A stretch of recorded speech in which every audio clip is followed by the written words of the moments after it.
Welcome to our channel. Today we how to transfer credit card balance using the Blue Cash Everyday Card. Quick tutorial step by step clearly. Begin by gathering all necessary information regarding your current credit card balance. Make sure to have your Blue Cash Everyday Card handy. Log into your online banking account for the card you wish to transfer the balance from. Locate the balance transfer section within your online banking dashboard. Enter the amount you want to transfer.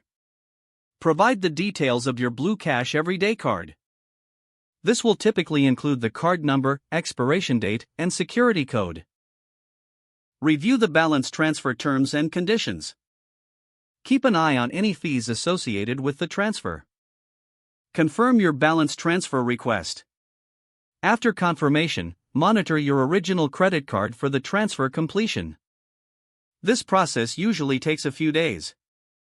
Check your new Blue Cash Everyday statement for the transferred balance. Make sure to continue making payments on your previous card until the transfer is complete. Once the transfer is finalized, you'll enjoy the benefits of your Blue Cash Everyday Card's rewards. If the page does not load, refresh the browser or try again in a private or incognito window. Make sure you are using the correct email address, then retype it carefully to avoid small typos. If your password is not accepted, use the reset option and create a new strong password you can remember.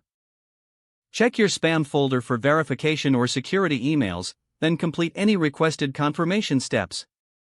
Enable two-factor authentication if available to improve account security and reduce unauthorized access risk.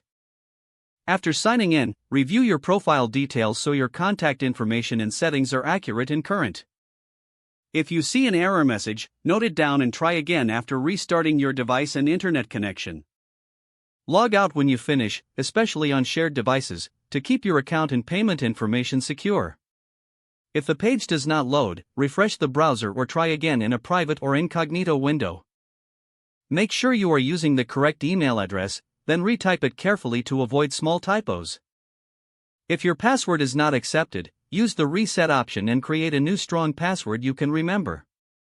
Check your spam folder for verification or security emails, then complete any requested confirmation steps. Enable two-factor authentication if available to improve account security and reduce unauthorized access risk. Don't forget to like this video and subscribe to our channel for more step-by-step tech guides.